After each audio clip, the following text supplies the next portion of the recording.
Hello. Today we're not going to be talking about America. We're going to be talking about Europe. But understanding what was going on in Europe in the Middle Ages is going to be really important if we're going to understand what ends up happening when Europe and America meet. So it's interesting to note that there are actually some pretty significant parallels between what we talked about going on in medieval North America and things that were going on in medieval Europe. For example, here again I'm borrowing from the historian Daniel K. Richter. Around the same time that the monumental mounds at Cahokia were being built, the great Gothic cathedrals were being built in Western Europe. These large structures dedicated to spiritual functions, just like in North America. And just like in North America, we could probably tie the construction of these unprecedentedly grand and beautiful buildings to the medieval warm period, to the kind of abundance that created. And just like in North America, the medieval warm period in Europe also corresponded to changes in how agriculture was done. It wasn't quite as radical or profound as the introduction of corn, beans, and squash, but it was significant nonetheless. In medieval Europe, we had the introduction of what we call three-field crop rotation, basically a system of rotating crops so that soil is not depleted, that maximizes the productivity of a given amount of land. Now, the medieval warm period in Europe saw the construction of a social order that in some ways resembled the social orders that we talked about in North America, but in other ways was specific, and we need to emphasize that specificity. So we had a system that is sometimes called feudalism. Feudalism is a controversial term. Some historians think it shouldn't be used. But what we're generally talking about is the kind of domination of land by warlords that takes place after the fall of the Roman Empire and after the fall of its would-be successor, the Holy Roman Empire in Western Europe. Basically, this is a situation where the people who have the military might, the military training, the weapons to be able to defend a given territory from challengers form relationships both with each other and with the people who don't have that might. You could think of it as a kind of deal for protection. If you are a small farmer and you are at risk of being raided or attacked, you might enter into a relationship with a person who says that they will protect you as long as you pay them rent of some form, for instance, giving them a portion of your crop. In this way, these warlords establish property, establish control over large territories of land which are inhabited by farmers who end up owing dues to these warlords in exchange for their protection. Now, just like we talk about the mafia offering someone protection, this is a kind of double-edged sword. There's an implicit threat that your protector might turn on you or punish you if you don't come up with the rent that they demand. Now, these warlord protectors, in turn, nominally owe some kind of allegiance to a king or a prince. But that allegiance is tenuous in important ways. Europe at this time is not divided into clear nations with clear rulers. The fact is that a person who has the military might to defend their own little territory and has their own population of people who are dependent on them and paying them rent is pretty hard for even a king to push around. They're fairly independent. They're fairly strong. And so that means that what we call sovereignty, or the power to rule and govern, is actually pretty fragmented and divided across Europe. And kings are maybe not as powerful as they would like to be. It also means that Europe is a violent place. It's a place in which the military power of warlords is glorified. That's the source of power. And conflicts between those warlords are a major source of strife in Europe. Now, on the other hand, you also have a church centered in Rome.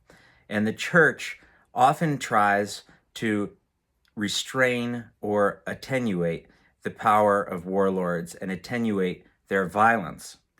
And that probably has something to do with why Pope Urban II responded very enthusiastically to a call that he received from Emperor Alexios in Byzantium, which was the eastern half of the Roman Empire that survived after the fall of the Western Roman Empire and persisted in the vicinity of Turkey and the Middle East. When Pope Urban II received a call from Emperor Alexios complaining about attacks and invasions by the Seljuk Turks, a Muslim population that was moving in from Asia and the Middle East and attacking Byzantium.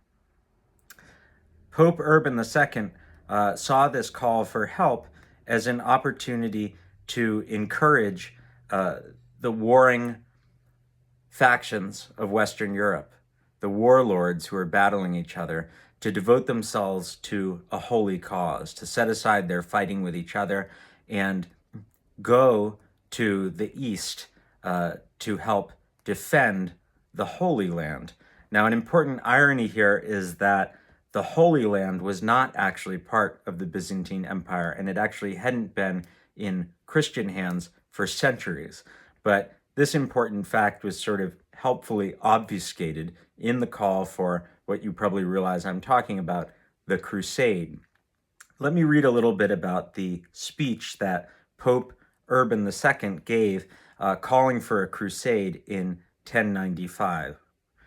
Let those who have been accustomed unjustly to wage private warfare against the faithful now go against the infidels and end with victory this war which should have been begun long ago. Let those who for a long time have been robbers now become knights. Let those who have been fighting against their brothers and relatives now fight in a proper way against the barbarians.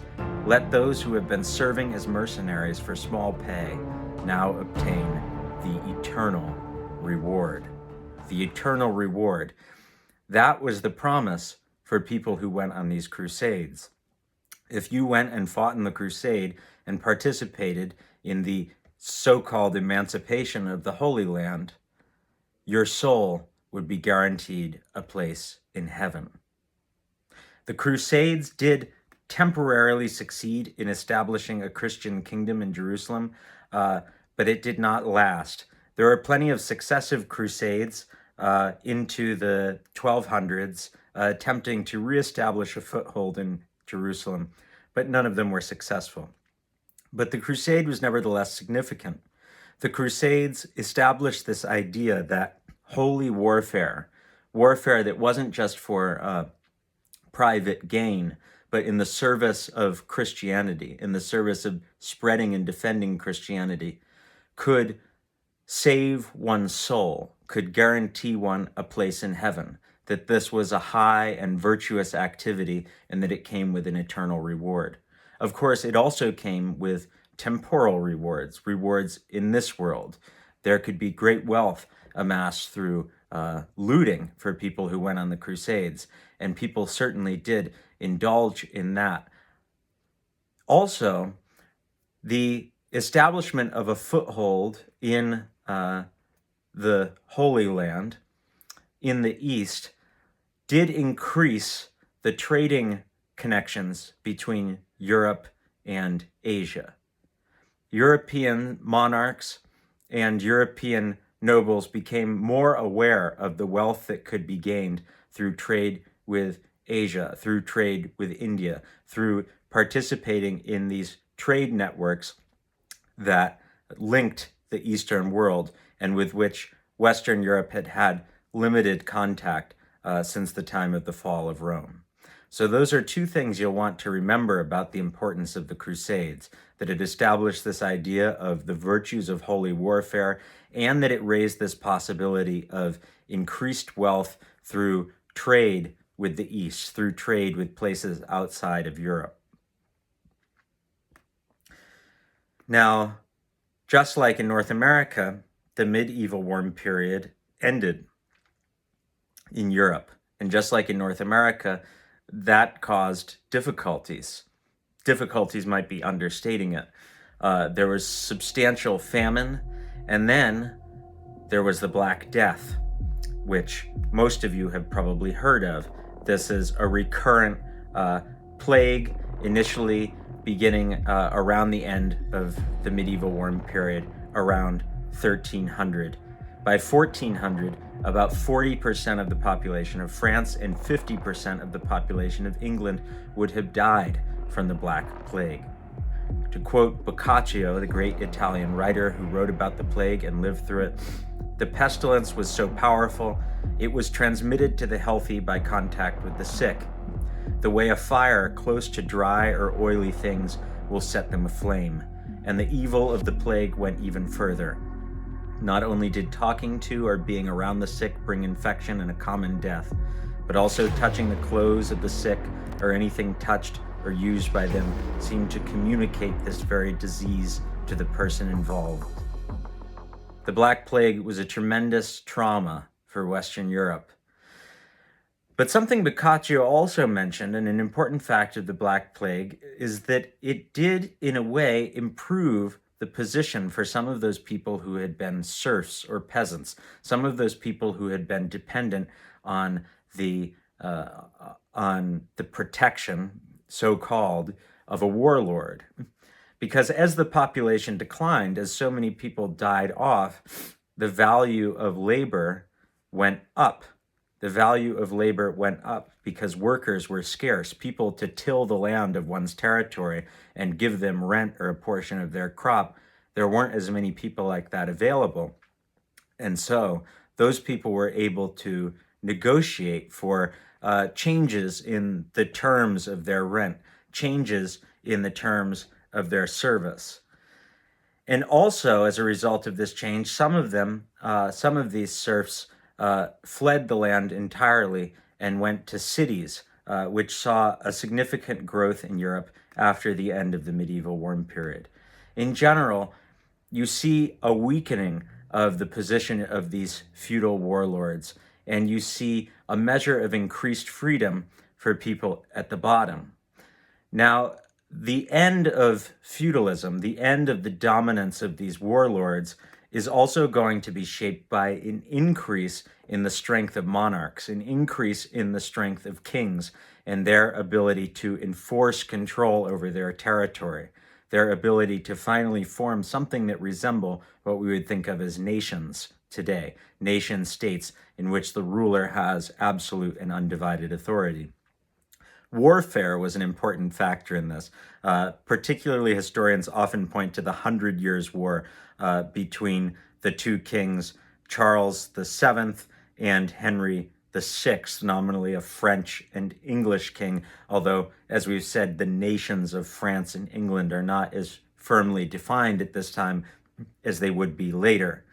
But these wars, the experience of warfare, helped strengthen the position of kings.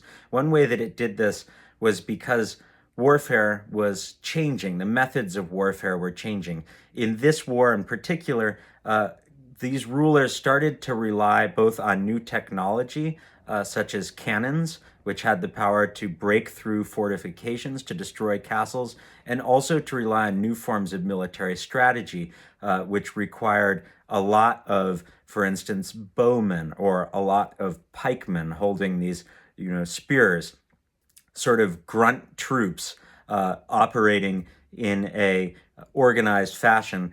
This tactic proved to be superior to the tactic that warlords were so adept at, in which a relatively limited number of highly skilled, heavily armored, horse-riding, sword-wielding knights were the ones who would carry victory for an army.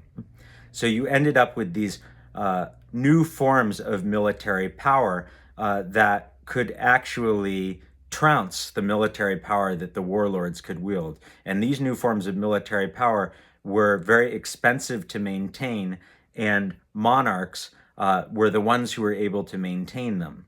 And because of that, they were able to consolidate more authority over their territories, because they had a kind of military power that was greater than the military power of the warlords and knights. But at the same time, like I said, this military power was expensive to maintain. It was expensive to maintain. The kind of soldiers that were being hired for these new armies wanted cash, they wanted money. They didn't want grants of land and territory. And raising cash was a difficult proposition. It required negotiating with one's subjects, potentially giving them a certain amount of representation in government in exchange for demanding money from them. And this was a political challenge for rulers who were trying to consolidate their power and build these new nations. So they were going to be anxious to find ways of securing more wealth, find ways of securing wealth that could help them maintain their armies, help them maintain their strength without having to negotiate too much with their subjects. A way of doing just that was soon to present itself, and it would draw on the legacy of the Crusades, the legacy of holy warfare, and the search for wealth in distant lands. But we'll talk about that next time. Thank you.